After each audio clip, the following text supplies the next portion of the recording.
You're listening to Ka-Pow, the pop culture podcast. Comics, television, movies, and more. If it impacts fan culture, we have something to say about it. And now, your hosts, Jordan, Cliff, and Seth. Hey everybody, welcome back to Ka-Pow, the pop culture podcast. We're glad to have you. My name's Jordan Lowe. Cliff Barnes. I'm Seth. Hope you enjoyed our previous couple of episodes. We sure did. They were a lot of fun to put together that top 10 list of favorite comic book covers. Did you guys enjoy going back and did you guys re-listen to those? You know what I enjoyed? Deleting 10,000 photos off my phone. I'd had so many comic covers on there for so long. It was like, I can just be set free. Yeah. I since I edit those episodes, I don't miss a re-listen, that's for sure. Video and audio. Yeah.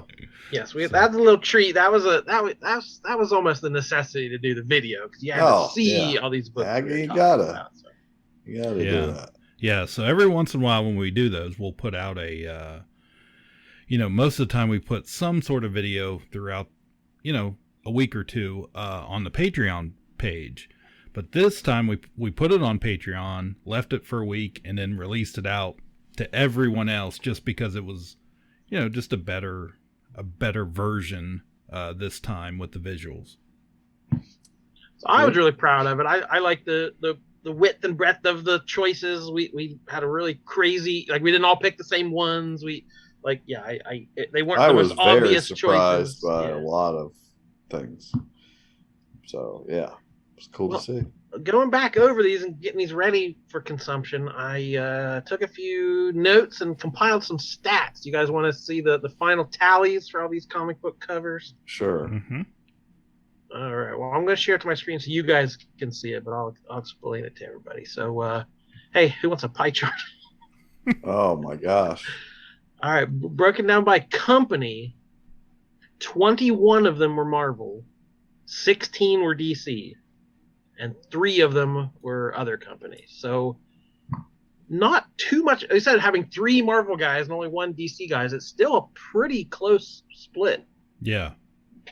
We threw some other stuff in there too, so it wasn't all Marvel. Yeah. Almost 50-50. So that was my first surprise of the evening. And then I broke it down by decade. So it's you can probably guess what our top decade was. It's the bell curve on this is pretty obvious. 80s by a mile. Only 1 apiece from the 1930s and 40s. Nothing from the 50s or 60s. Huh. We are not Silver Age guys, I guess. A bunch of text on the cover and word balloons, that kind of Silver Age feel is not for us, I guess. So 4 total from the 70s, 17 from the 80s,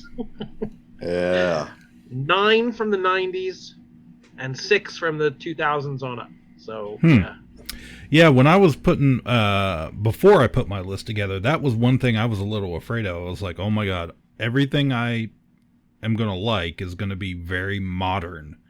Mm-hmm. And it turned out not to be the case as much.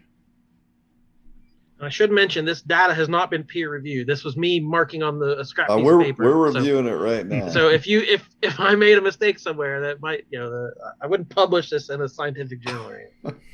And this is only the top 40, so none of the honorable mentions all the hits count toward this data. So and we had 2 repeated. Mm-hmm. So but 2 of them were Marvel and DC. 2 of them were crossovers between Marvel and DC. So the 2. The covers equal 40. Yeah. Just trying to get. I got you. Okay, so what about what character do you think appeared the most? Superman. I feel like there was a lot of freaking Superman. He was up there, but the number 1 was actually Captain America. Oh, I like which was pretty obvious why. He was really heavily represented on one list. On my list, yes. So 6 appearances from Captain America. And this also counts, he's on the cover of like Infinity Gauntlet, so they weren't just Captain America comics. Yeah. So I counted if they had a major appearance on the cover. 5 each from Batman, Spider-Man, and Superman, and 4 from Wolverine. Those were our top. Those were our top appearers. Pretty mainstream characters. Yeah, we're some basic bitches over here. And only 2 from the Punisher, having street level stars. Oh, that involved. was a total head spin. I don't know what the heck. I never would have guessed his list. When he put his number 10 up, I was like, "Yep." And from there on, it was just like, "What has happened?" Like, there were good covers, but just not what I thought Jesse was going to put up there. Yeah. So he keeps you guessing. Let me tell you, it may have been a doppelganger. Yeah, this also does not take into account Seth's 50 fake out covers that he. Oh, true. Yeah. Started. So these numbers could have skewed a little further. All right. The artist that appears the most. That's probably another easy one you could get. Mike Zeck. Zeck takes the top spot. Yeah. 4, count them, 4 Mike Zacks, 3 from George Perez. Yeah. And the only other people to have more than 1, Todd McFarlane with 2 and Alex Ross with 2. I beg to differ. There was someone else with 2. That's why I wondered if there was like the G.I. Joe artist. Or Ed Hannigan. Ed Hannigan did G.I. Joe 21 and Avengers 223. I had a feeling someone like that was less of a superstar artist probably had more than 1, but yeah, okay. Yep. But yeah, just 1 from like Brian Boland, Jim Lee, Mike Mignola, Mark Silvestri, John Romita Jr., like all these other big stars. That pretty much, again, we spread it out pretty well. A lot of one and done appearances. Yeah. All right, and finally we got to go with some of the commonalities that we found that started popping up into a bunch of our covers. And the number 1 flags, as well, yes.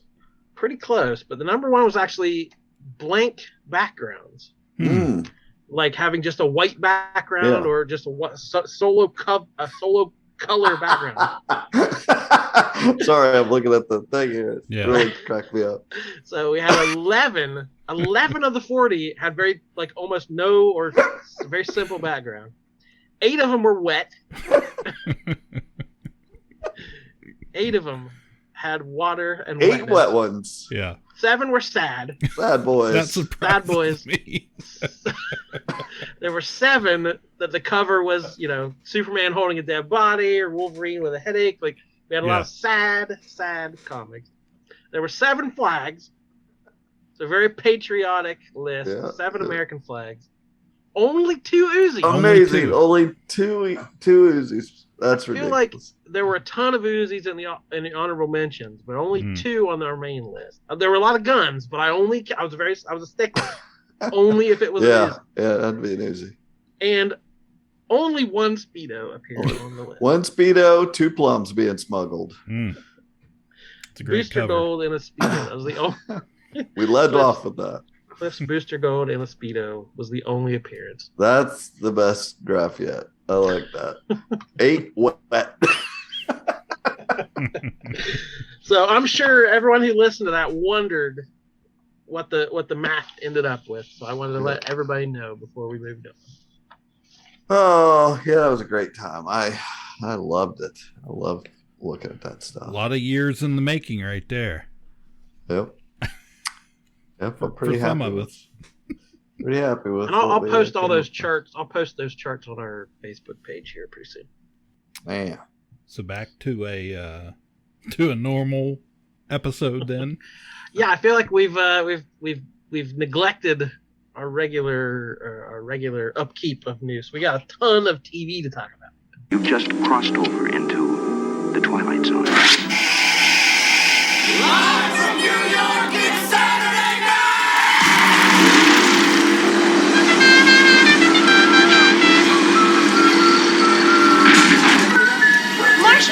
Marsha! What's up, man? Right, yo?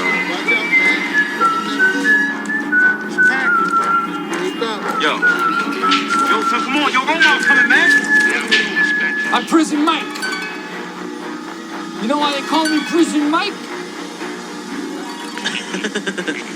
Beavis, please sit down. Are you threatening me? I am Cornholio. First sign a youngster's going wrong, you got to nip it in the bud.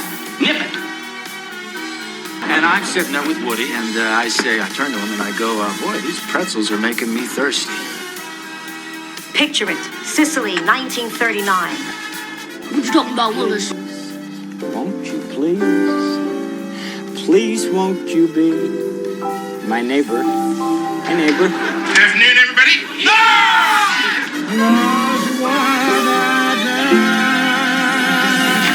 Yeah, let's try to get through some of that.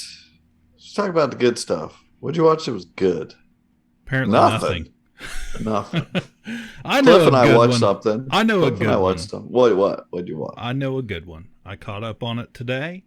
It's 4 episodes in HBO Max. It's called The Minx. Or Minx. Oh, yeah. When back to school makes you feel like a fool, you too can snag a spouse. Find your thin within. This country treats women like second-class citizens. We're overlooked, underpaid, and overwhelmed. We deserve a magazine that inspires us. The matriarchy awakens. Why is she so angry? I believe I covered that in my presentation. Come pitch it to me. You're a publisher? I am. Breasts, more breasts. Oh, look, bigger breasts. You read my magazine. I did. What, you think I'm illiterate or something? Well, Look, it's not Proust. it's pronounced Proust. Do people enjoy your company? Not really.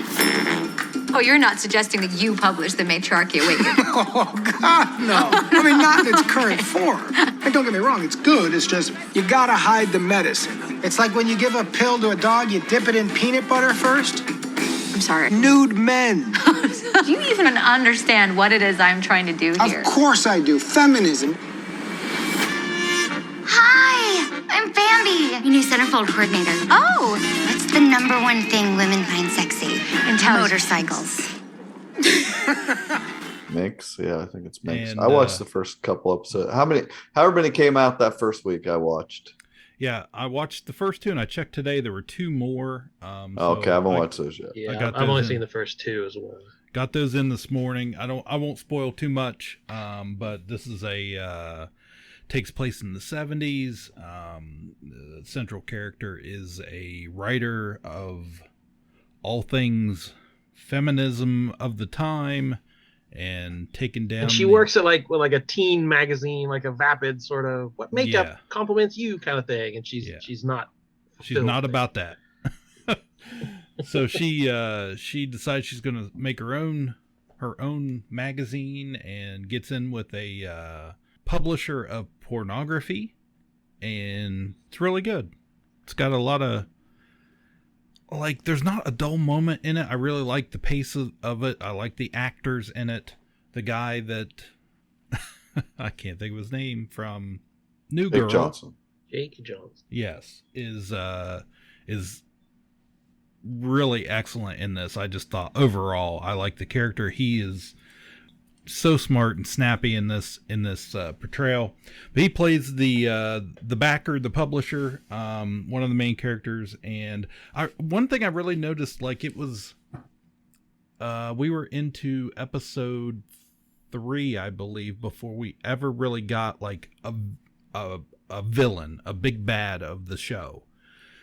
Before that, it's just been, just people just trying to put out magazines and content that I can certainly relate to, and having deadlines and shuffling ideas all the time to try and get people to back what they're doing and advertise in their magazine. It's magazines are kind of I don't know. I mean, they've all went online now. They're not paper anymore for the most part, but I really enjoyed it. So yeah, I won't spoil any more than that, but it's really good.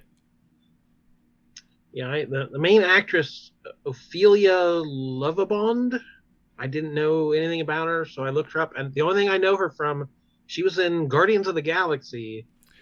That's she was where the I know slave, her from. the collector and the slave that She had pink skin. Yes. That's where I it was bugging me, and I didn't bother to look it up, and I was just I thought she looked familiar, but there was nothing I knew her from. But yeah, and a good cast. That Jessica Lowe, who was just in the Righteous Gemstones. Yeah. That's Bambi. You think she's maybe an airhead, but you have more going on. Some of our favorite people: Gillian Jacobs, Rich Sommer. Come on, any show, rocking that lineup's gonna be good. A lot of penises. That's par for the course on, it's HBO. I watched. I watched the Dropout. Some of the Dropout. It's not over yet, but there's several episodes about the pharmaceutical scandal. It's based on a true story, right? Right. Yeah. The world works in certain ways until a new great idea comes along and changes everything. What if you could test your blood in your own home? And what if it wasn't a whole vial, but just a drop? I'm going to drop out of Stanford. This machine is going to change the world. These kids don't overthink. They don't get bogged down about the way things have always been done. They want to change things now. Together, we're making healthcare accessible to everyone in this country. I don't understand how you're doing this extremely complex chemical engineering with a high school degree. This technology is 10 years away. Your idea is impossible, so you just keep trying. Do or do not. There is no try. That's Yoda. Okay. Did you guys watch the that documentary or whatever last year on HBO about it? I don't think so. Yeah, it was. I'm sorry. It's Amanda Seyfried is playing Elizabeth Holmes, and she was trying to develop this technology to be able to have people's blood tested without like getting their blood drawn, just like just a prick and get just a drop of blood. We can put in this little lab machine, and it'll give you answers to all these. It's totally not put you out of a job. Totally not feasible at all. Yeah, please do it. But what they've done here, they've made it into a show and trying to like show. Some people were complaining like it makes her look too good, like makes her look less culpable or whatever. But I totally disagree. She just looks like a fool. Like you could see where her heart she didn't have bad intentions at first, where she's trying to do something big. Yeah. And it kind of just has the cart ahead of the horse. Like, I want to do this. And then, gets all this money to fund it and gets people behind her to, and hires a lot of people and says, here's what you're making, make it. And like they focus on it and really try to do it and just never can accomplish that. But you've already accepted millions and millions of dollars from people. You have this huge company. You're selling it to drugstores. They're going to put it in their places. People can have a kiosk for it and all this.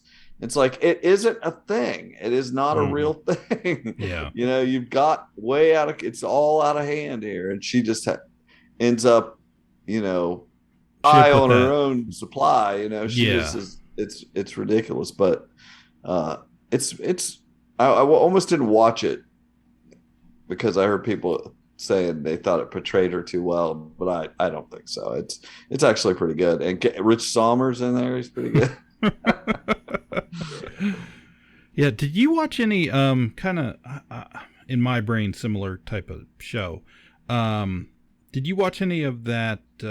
I think was it Inventing Anna on Netflix? No. Okay. I just heard too many not great reviews, so I just didn't. There's too much good stuff out there. I didn't watch a lot of it. My wife has watched both of these shows, but it's like it's about this girl who invents. She's raised in Germany. I think she born in Russia, raised in Germany. Anyway, she kind of comes over here and invents a new personality, becomes a socialite. She calls herself Anna Delvey. It's not her real name. And gets in debt very quickly, spending credit that she doesn't have. And kind of this news reporter who's played by Anna Klumsky from My Girl. Because immediately I came home from work one day, my daughter and my wife were both watching it, and I'm watching it, I'm looking at this woman, and I'm like, that looks like Veda Sultanfuss. And my daughter says, that's because it is. And I was like, wow, I have not seen that actress in a long time. But it wasn't terrible. I didn't think. It was very Netflixy. So not great, but not the worst thing in the world. Kind of weird.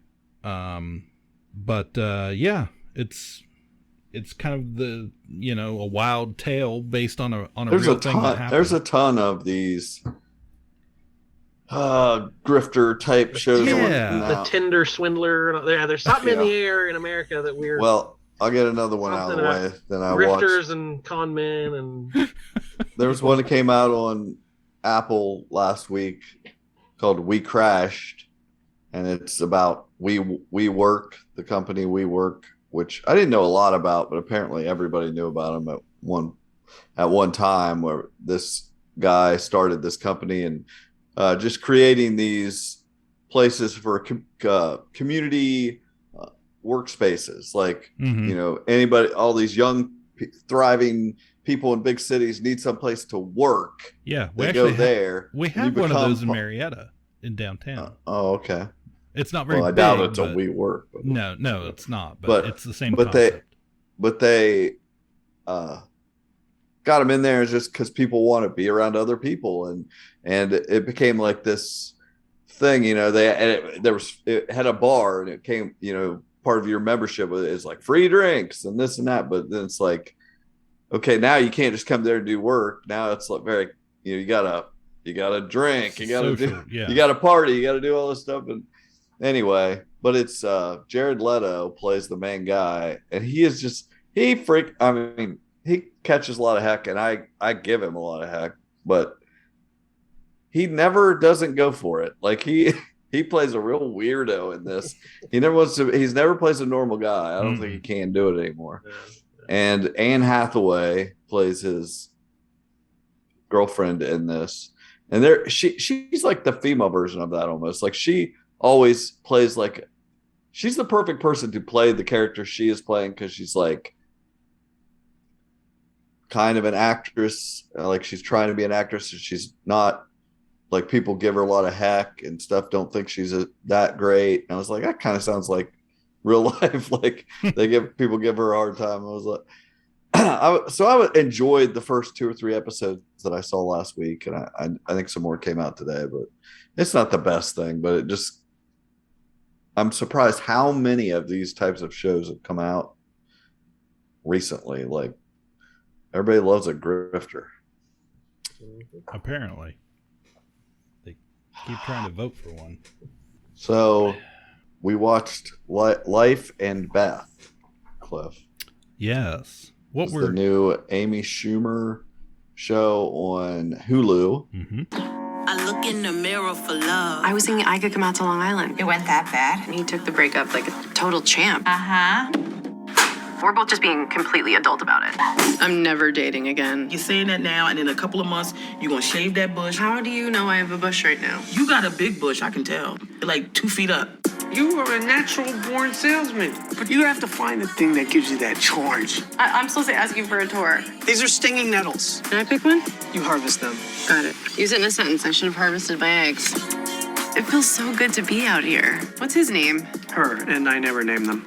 Oh, it's delicious. Rabbit liver. Oh, is it rabbit? That's why I don't name them. I gotta find my thing. And I believe that I was meant to coach. Okay, get down. Defense. Oh, God, I'm sorry. I really like him, but I've spent a lot of time on guys that I knew weren't right. Sometimes our mental pain manifests in our bodies.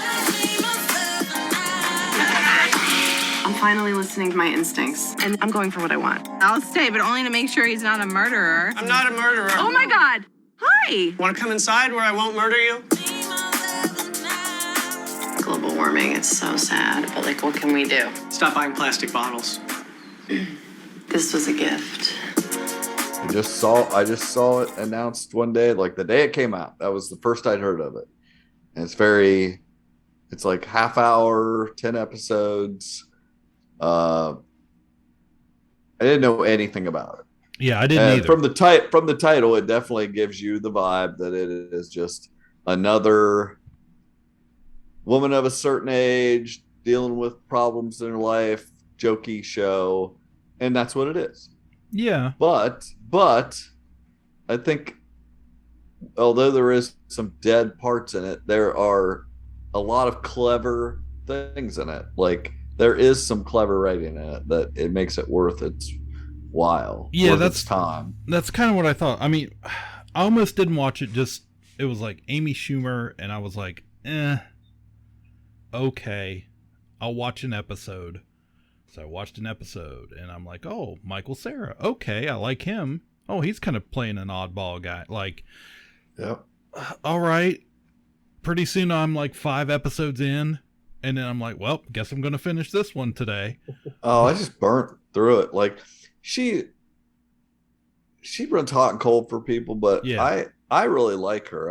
I think she's very personable as far as like to the viewer. Whenever she's on, the people around her, she may not be likable to them necessarily. Yeah. But she's likable to the audience and the comments she makes. And there's a lot of extreme there. You know, I can't really compare to this, but I am. You know how on Atlanta, new season started of that. We'll talk about that sometime. But it's very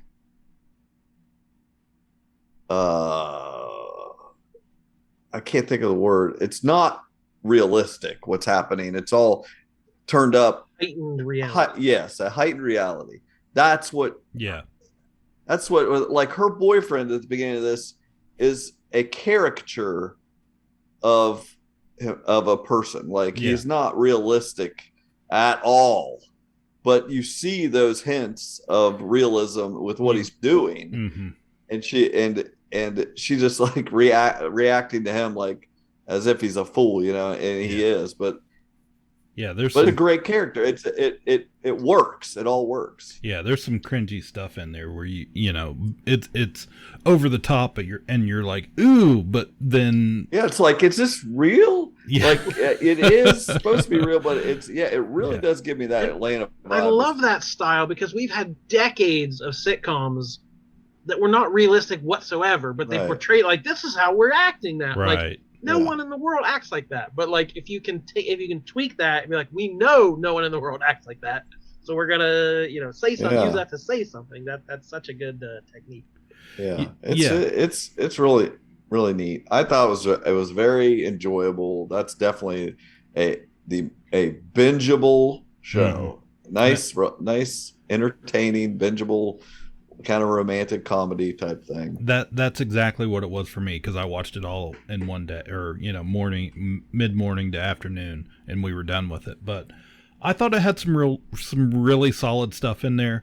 I was a little like, this is her project. She was like producer, writer.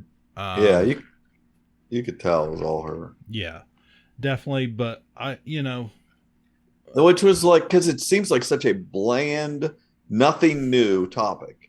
And yet, it really was. It had something to it that. Yeah, it definitely it has a feel of a lot of different shows I've watched, especially in the last 2 or 3 years. But the more I watched it, I was like, well, it's done well enough that, I don't care that I've kind of seen this arc before, but then again, it has a really nice ending to it. I thought it was really solid how they, the conclusion of it all and the lesson and the, that aha moment for her was all great stuff. And because a lot of times in those types of shows, it doesn't pay off in the end for me. But it this one kind of reminded me a little bit of that show on Netflix, Ricky Gervais did, called Afterlife. and I watched all 3 seasons of that.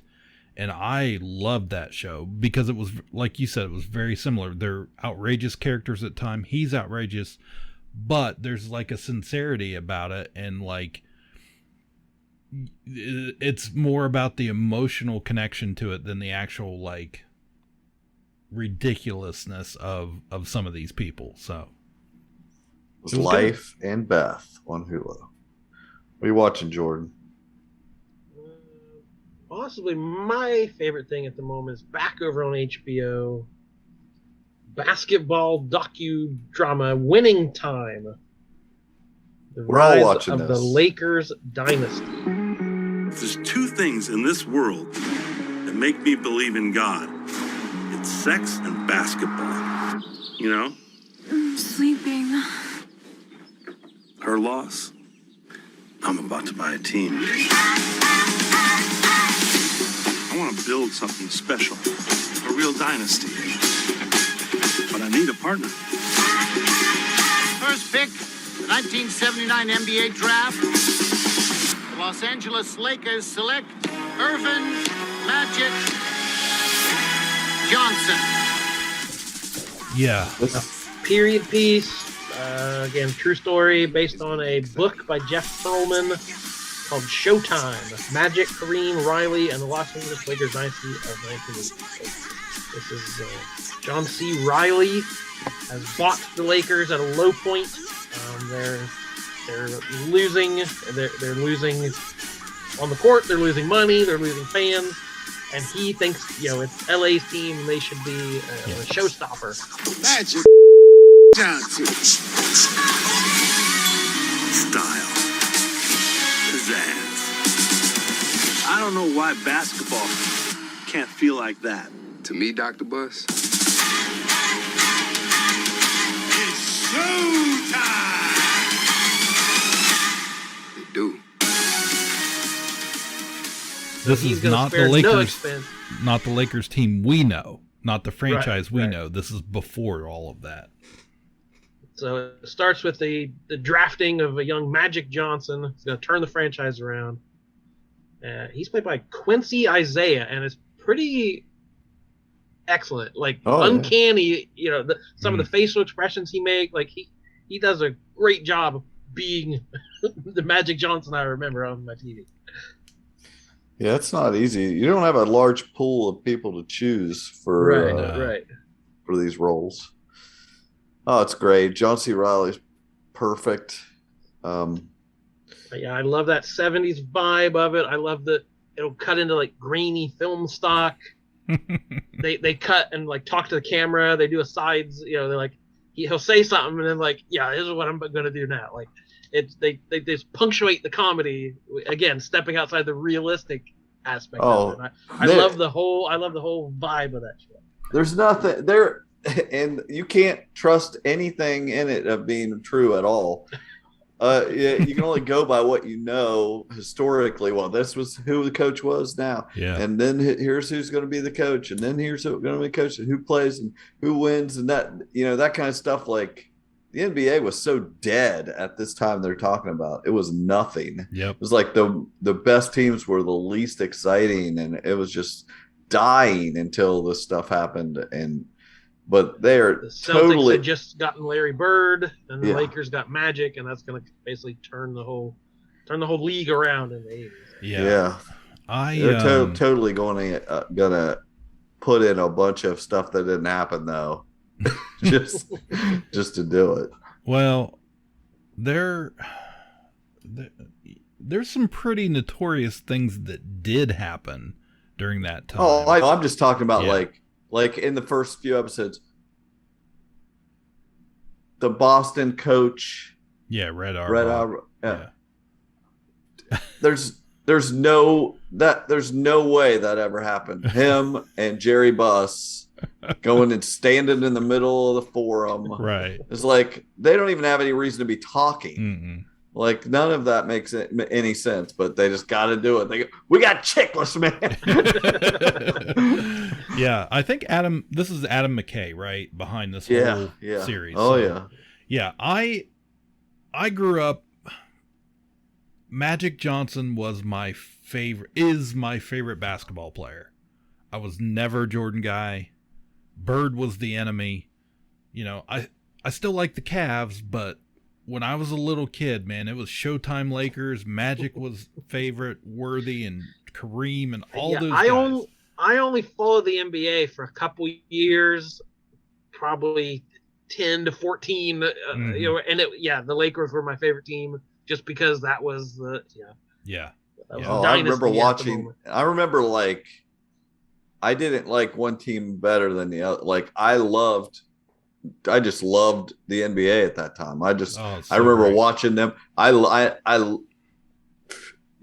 that starting five for Boston. I loved the starting five for the Lakers.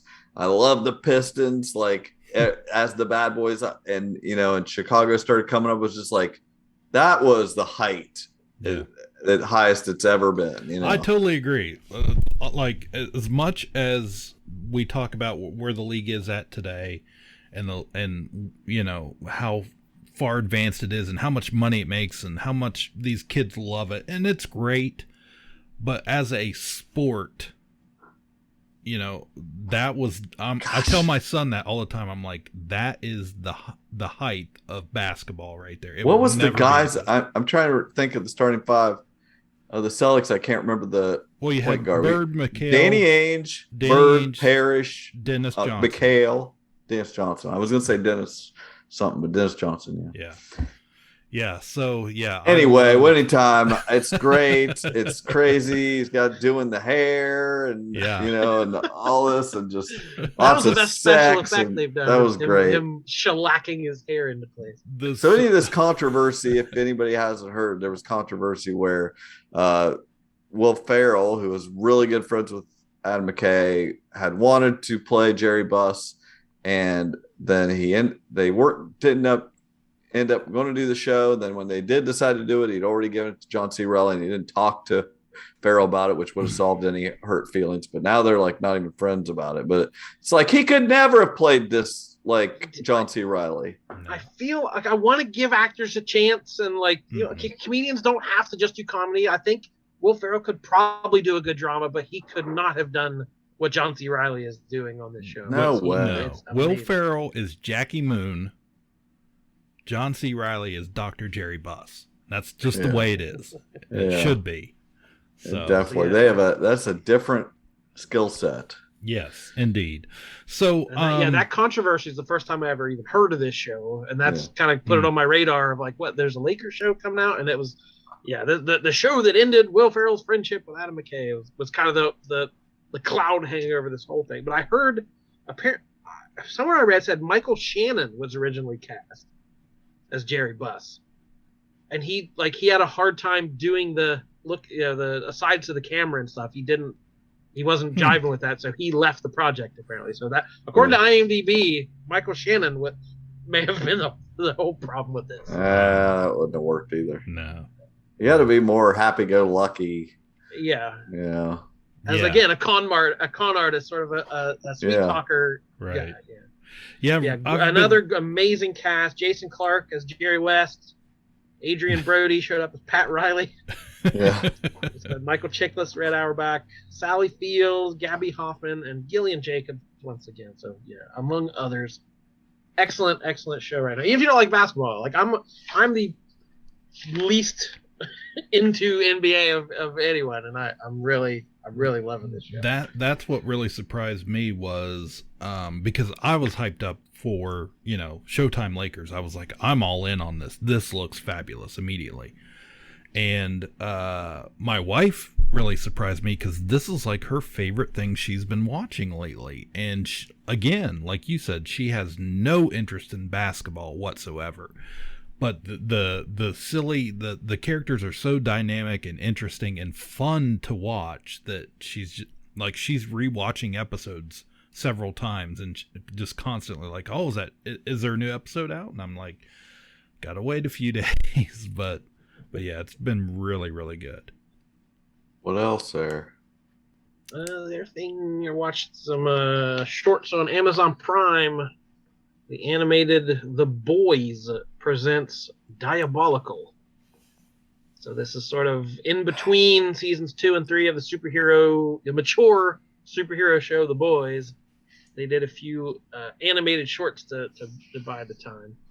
There's 8 different ones. Each one's in a different style of animation. They're all 15 minutes or less. And there's some really big name voice talent and writing talent involved. Like there's huge superstars doing the voices, plus a lot of people from the show, reprising their roles. So and again, it's kind of just a wide swath of style. So like the first one is almost like a Mr. Magoo, like a classic animated comedy. That one was written by Seth Rogen and then Evan Goldberg, the producers. And it's like the baby with the laser eyes gets out of its containment and is like wandering around a construction site and like, gets up on the scaffolding. It's very Mr. Magoo and the thing. So then Justin Roiland from Rick and Morty does an episode that looks exactly like Rick and Morty, and it's that style. Garth Ennis, they adapted an issue of the comic, so the art for that one looks like it is on the comic page. So they draw Huey where he looks like Simon Pegg and that sort of thing. So right. There's an anime one that Aquafina wrote.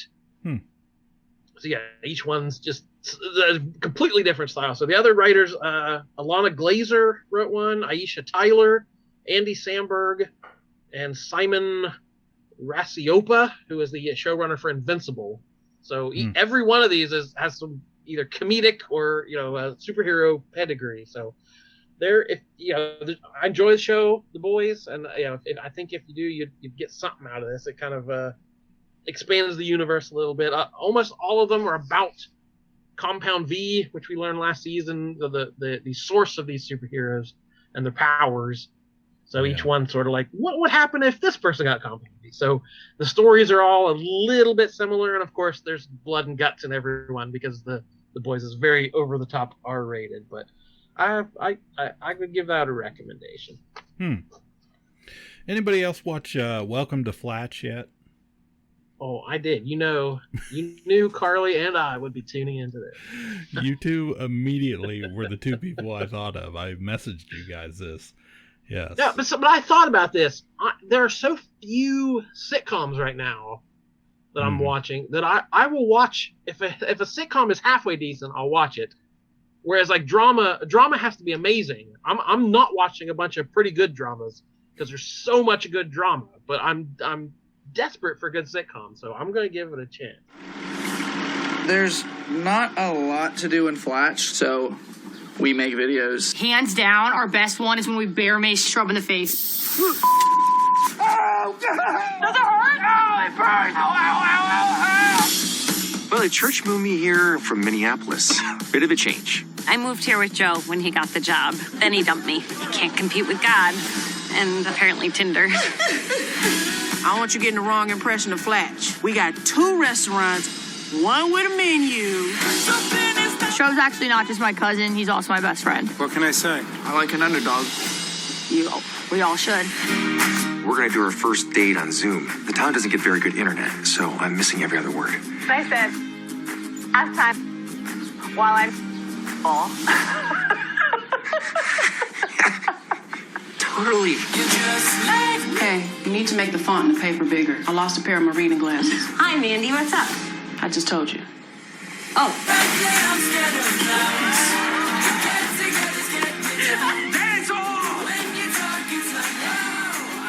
Well, it had me at 1 minute and 41 seconds into it, and I was just like, I stopped it, and I was like, Carly, get out of your room. You got to come watch this. So, yeah, we binged through it, what was available so far just yesterday, and laughed ourselves silly. Yeah, there's only a couple of, it's on Fox Network. There's only a couple episodes of aired, but I think they're all on Hulu at the moment. Or there are 7 available, I believe, on Hulu. So, as of right now, so I'm not sure if that was the full season or if they're gonna add a couple more to it or whatnot. But yeah, it's about the small town Ohio. And boy, can we relate to that. And this crazy cast of characters. So yeah, feels like that sort of thing, like a Parks and Rec or something, where they're gonna build up the cast members, and you're going to have a bunch of recurring bits and weird locals in the neighborhood. So I'm all for that. I love the fun pour. We're down for that. Yeah, it's got Sean William Scott in it. I haven't seen him in anything for a long time. Plays Father Joe, I think. He's not Catholic, but he's actually a reverend. They call him Father Joe anyways. And apparently all the people of the town come to him rather than to go to like anyone with any sort of elected position, which cracked me up about it. But yeah, it follows our little man Shrub and his cousin. The two central characters are these two kids that are just, rural, probably high school dropout. They have no jobs, no ambition, no nothing. And they just kind of live in their own little world of amusement and what's important to them. We love that. But man, it's fun. It's fun. There's a lot of crazy characters, from Blind Billy to Big Mandy. Big Mandy's the favorite in our house this week. So, and they just, like I said, the first I think it was the first episode they ran into with the festival. And I was just like, right. God, this hits too close to home. So my wife was in another room and walked by, and she actually, as she walked by, she goes, "Looks like Lowell, Ohio." And I was like, "That's too nobody true." Nobody had a table selling tube socks for $1 a piece. So it's a good show, though. Also stars that Aya Cash, who was in The Boys last season, and that was that You're the Worst. Was that show on FX? So her doing a very different sort of character, a very silly character, and a pretty good Appalachian accent. Yeah. For her, not everybody can pull that off. So she's doing all right. But yeah, there's enough little moments that I'm enjoying, like the cousin, the girl's like desperate to impress her dad, and anytime her dad's around, she just like becomes a little kid again, and like she's like, "Dad, I got a tattoo." I'm like, "Oh yeah," and like he's like, the dad cares nothing about it. It's like, "Oh, Jackie Chan," and his eyes perk up from him, like, "Oh yeah," and he names a movie, and she names a different movie. He's like, "Oh." Yeah, just keeps walking. Like, for like a second, if she had picked the right movie, her dad might have approved. But like, just like, I love those great little subtle jokes like that. So. Any other TV? Guess not. What about movies? Save Martha! Puny God. I'm just a kid from Brooklyn. I'm Batman. Kneel before Saul! On the roof! Said it yourself, bitch. We're the Guardians of the Galaxy. So what's it gonna be, huh? Long sullen silence? Or mean comment? Go on. You got me in a box here. Let's just get to the chase. Go ahead. What's the deal? Why do you hate girls? Straight white male Cliff Barnes. Let us know your opinion on tween girl entertainment, please. So it was a big deal. Let them have it. Disney Plus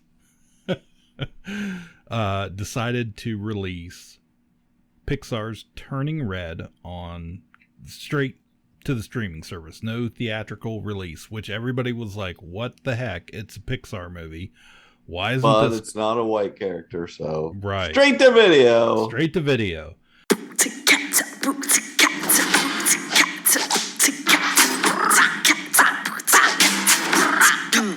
Let's go. I'm Maylin Lee. I wear what I want, say what I want, 24/7, 365. I know, it's a lot. But I don't got time to mess around. Je me fromage blanc. All about that hustle, am I right? You never know, oh my. Poor town. This is gonna be the best year ever. And nothing's gonna get in my way. All right.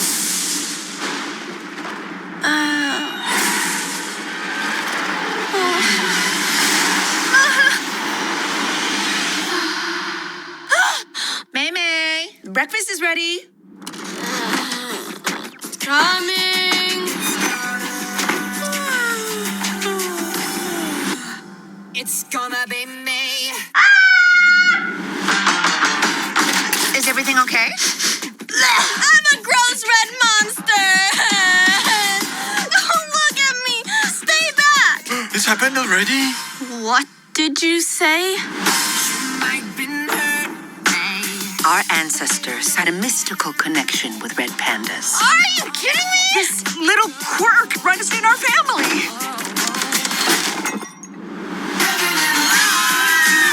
You're so cute. Sick. I've always wanted a tail. I'm a freak. We love you, May. You're our girl. So we were actually really excited about this coming out, mainly because it was a Pixar movie. We always like those. And Carly and I, we sat down to watch it, and we watched it together. She's 14, and I had no idea what this movie was about. Not a clue. I did not watch it. I don't think I watched a trailer. All I knew it was Turning Red, Disney, Pixar, cool. All I normally, would need. So we watched the movie. It was fine. Like, we laughed a little bit, but not, we were on our phones a bit too. So, when it was over, this is about a young Asian girl who lives in Toronto, Canada. And, there's this ancient Chinese, her family has, I don't know if it's a curse or a blessing or whatever you want, however you want to interpret it. When they become of age, the females of the family can turn into a big giant red panda, and that's the movie. It's all about her and parents. You can't relate. Right. Try walking a mile in someone else's furry shoe. Well, it was funny. That was kind of my point when I messaged you guys, because I watched it with my daughter, who is 14 years old, almost 15.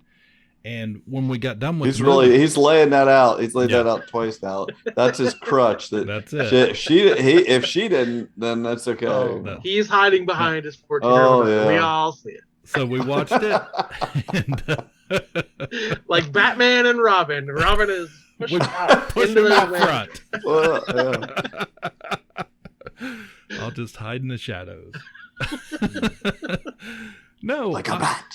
We just thought when it was over, she said to me, she goes, yeah, that was a weird movie. And I was like, yeah, it wasn't great. And that's when, a few minutes later, I texted or messaged you guys, and I said something to the effect of, this movie is made for that 12. A very specific audience is what you said. Very specific audience. I about fell out of my chair. Of 10 to 12-year-old girls. No, you didn't say. You just said a very specific audience. I was just like, I can't believe, because you're pretty plugged in. Yeah.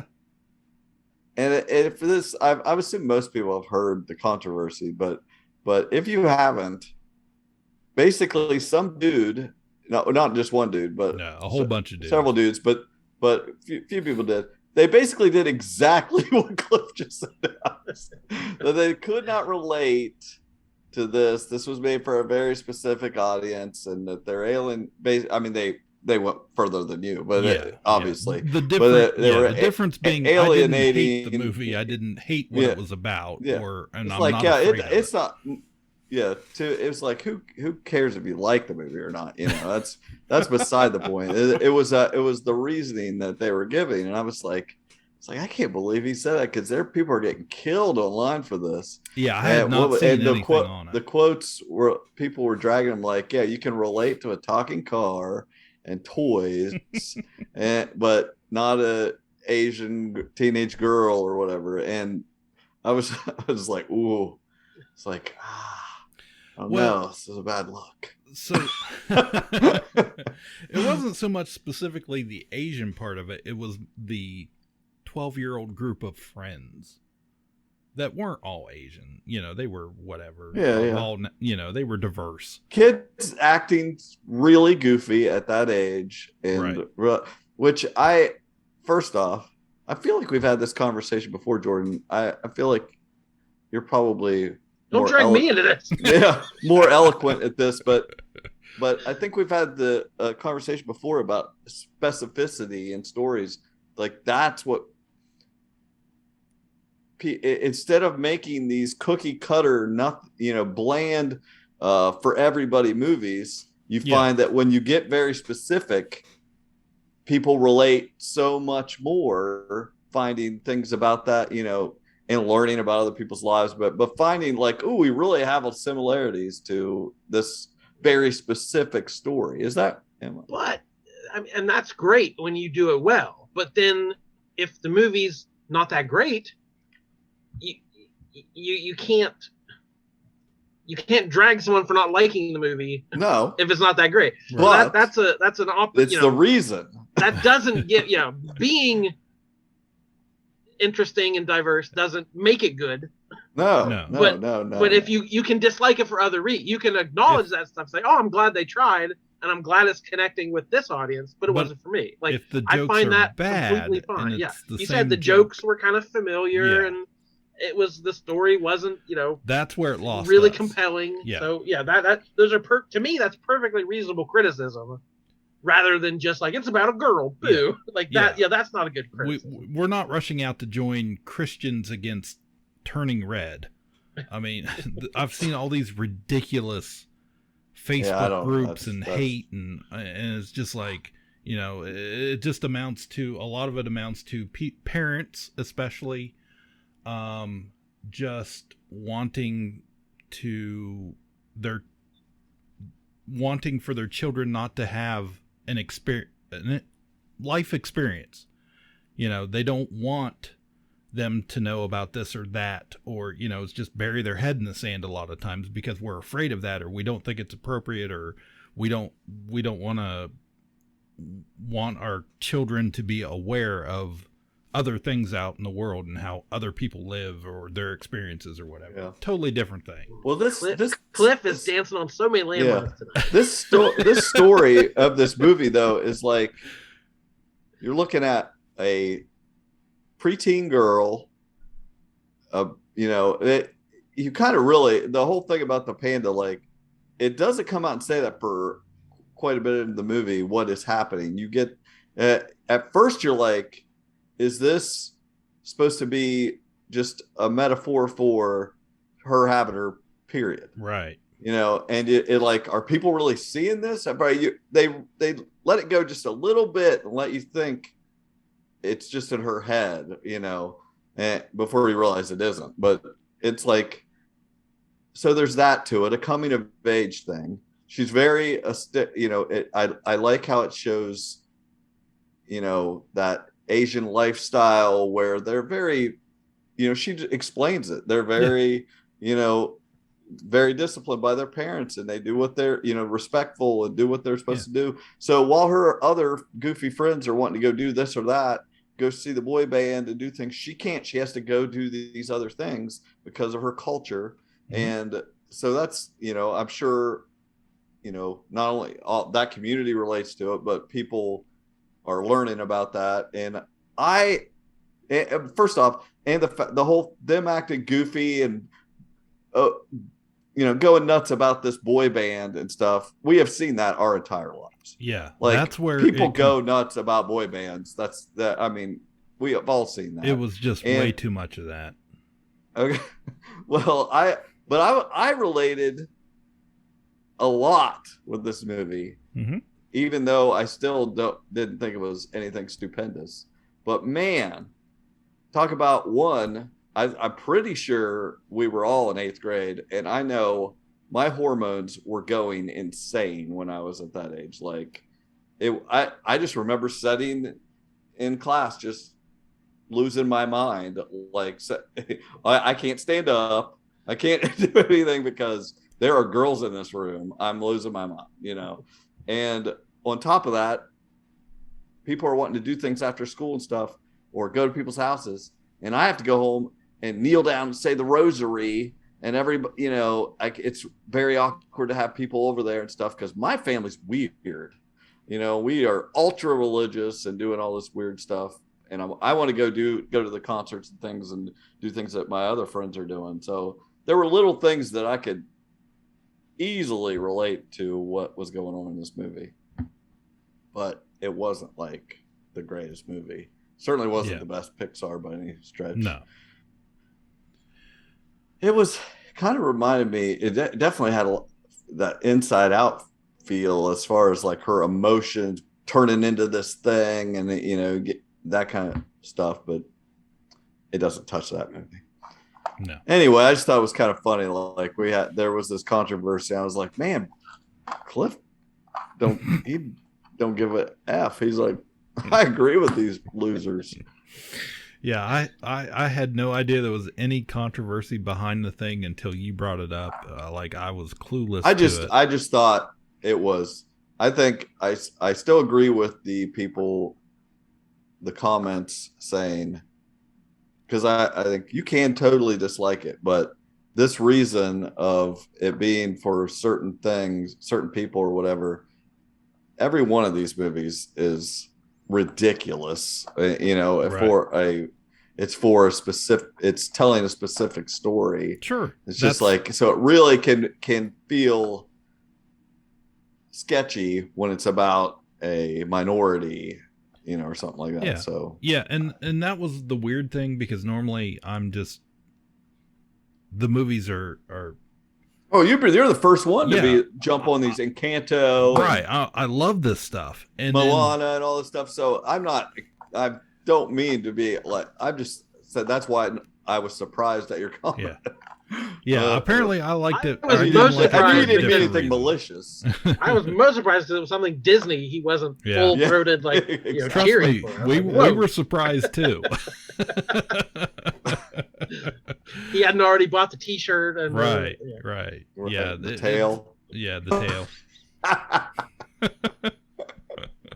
Yeah, it was just, I don't know. It just didn't whatever for us, but it wasn't certainly for that stuff. It was just it just wasn't entertaining so much as like we got it, but it just didn't register on the boy bands and the silly teenage going crazy over that. And then it felt a lot like, I hate to say this, it felt a little bit like some stuff from Bob's Burgers, because the two teenage girls, the sisters on that show, have already done this storyline with the boy bands and going crazy over them, and it's been done on multiple episodes, and that is a show that we have watched a lot of. And it just that was the first thing I kind of thought of, was like, this feels a lot like I have already seen it on this other show, and they probably did it a little better on that boy band stuff. So okay, folks, you heard him. He's sorry. Don't cancel him. His daughter's 14, everyone. Don't cancel him. His daughter watched it also. She didn't like it. That's right. Carly, get in here. I need a shield. Bring your cape. So what else? What other movies? Hey, I watched that Adam Project. Have we talked about that? The Adam Project? I don't think we did talk about it. I watched it. We talked when it was the movie preview that it was coming out. I did not. I had not watched Red Notice. I liked Ryan Reynolds, as we lovingly call him, way back in the day. Two guys, a girl, and a pizza place, and now he just, everything he does exactly the same. And this is no different. Yeah, it's the same thing again. But like, I skipped Red Notice. It's toned down like a notch. It's a little less Reynoldsy, but not much. But I thought I'd check this one out since it was time travel-y. Yeah. Yeah, I liked it enough. I felt it was right on that Netflix scale. Like we said, it's where it's fine. Yeah. It's nothing too great, but it's not going to be bad either. The action sequences, the special effects with the guns and the ships and all that, I thought those were all really done well. But then you get like a shot of like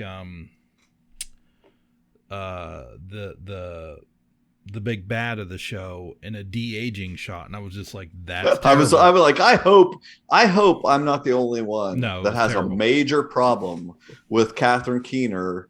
Yeah. That is like, she's a great actress, and they should have to apologize for what they did in this movie. Like, as much money as they threw at this movie, and we have seen some of these studios do great de-aging technology. It's like they took a picture of her from 20 years ago and just slapped it on the screen. Yeah. It was so bad. It is the worst de-aging I have seen in a long time. I think I've ever seen. Like it's like takes us back 15 years in that. Yeah, but, it was like not disgusting. Even good. That's for all like I could a look video at game. this is the climax of the movie, and they're doing all these cool effects up here that looked cool. Like it was neat looking. Yeah. And she looks like she looks ridiculous. It was ridiculous. I can't believe people were just swallowed that. Like I guess they thought if you were going to watch it that far into it, you weren't going to stop watching it. At we've already got you've checked the algorithm there. Mm-hmm. Yeah, and also it seems like it just seems like stunt casting sometimes with these people. It's like you got Mark Ruffalo. Okay, he's in it some. Yeah, but Jennifer Garner is like barely in the movie. Mm-hmm. And let's just like we got a little bit of Zoe. Even less of Zoe. It's just like, what are you doing? You're just paying them just to put them on the look who's in this. Put them on the poster. They're in for 5 seconds. Ugh. Yeah, I thought it was okay. It was it was fine for Netflix, but definitely it was fine. Had I spent money to go to the theater and watch it, I would have not liked it so nearly as much. And I was pretty impressed by the kid doing a Ryan Reynolds impression. Yes, he annoyed me just as much. Right. Yeah, he was. I was like, great, there's 2 of them. Yeah. We have a replacement. It'll never end. And I am conditioned any movie of this type. I'm emotionally attuned of the single mother and the daddy issues and that kind of stuff. But it had it had motion core. It had the pieces. Like, man, you could have it, and you had the guys Ruffalo there, to a dad and his sons. Having a catch in the yard, catch. I mean, exactly. I was just like, wow, you've got it all. I almost executed it, but yeah, definitely. So, but yeah, I mean, it was pretty much what I think I expected out of it. I was just hoping for more. When they started advertising, I was like, man, maybe this one is not as junky, but. And it was Sean Levy, the director, same guy who did Free Guy, just came out a little bit ago with Ryan Reynolds. I felt they're pretty on par. I think Free Guy had maybe a little bigger budget or a little more on. I still need to watch that. I do want to watch that. Yeah, I watched it. It's got to be. Can be. It can be. No, you will probably like Free Guy a little better. I hope. Yeah. I hope. I just saw my notes I wrote for Free Guy. It's Buddy the Elf in Ready Player One. Okay. Ryan Reynolds is, he's a video game character, and he's very new to the world and doesn't know what's going on. Very naive. And then he's in a world of ridiculous video game nonsense. In a world. It's naive Reynolds. So.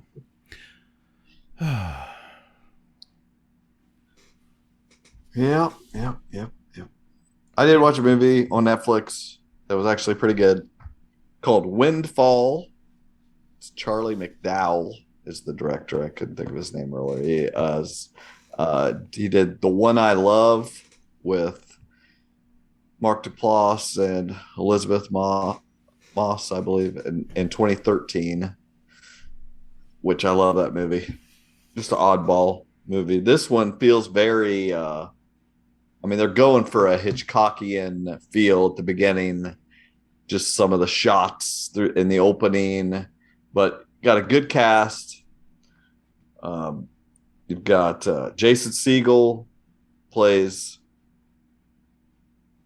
some guy who is like a thief, basically, going into what he thinks is someone's abandoned vacation home. He thinks they're not there, and then they show up. And the CEO is played by Jesse Plemons, and his wife is Lily Collins of Perry fame. But it was good. Jesse Plemons is really good. Like he's playing a different character than I've ever seen him play, I think, and he's just really good at playing, you know, playing anything. I think everything he does I like. So this is just another. He's playing like an obnoxious CEO who some guy tries to rob while he's at his vacation home, and he just plays it well.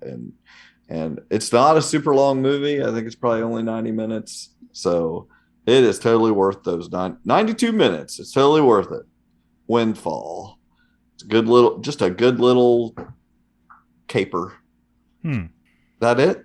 Nobody else watched it? I think that's it. We did it. Hour. Like clockwork. That's the KPP promise. All right, so we'll be back pretty soon with some more. Until then, my name is Jordan Lowe. Cliff Barnes. I'm Seth. Bye forever.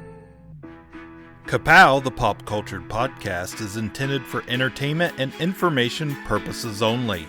Sounds, music, and clips played during the podcast are property of copyright holders. All original content is property of www.udownwithkpp.com. If you enjoyed this podcast, please subscribe and leave a comment. Ka-Pow, the pop cultured podcast, can be found on Apple Podcasts, Google Podcasts, Podbean, Spotify, and wherever podcasts can be found. You can connect with us through social media on Facebook, YouTube, at the Ka-Pow Podcast on Twitter, or email the show, Ka-Pow, the pop cultured podcast @gmail.com. If you really want to go the extra mile, join our Patreon at patreon.com/udownwithkpp for special content and access to Patreon-only benefits. We are grateful for anyone who chooses to contribute, but please know that most of our content will remain free. So please continue to like, comment, and share.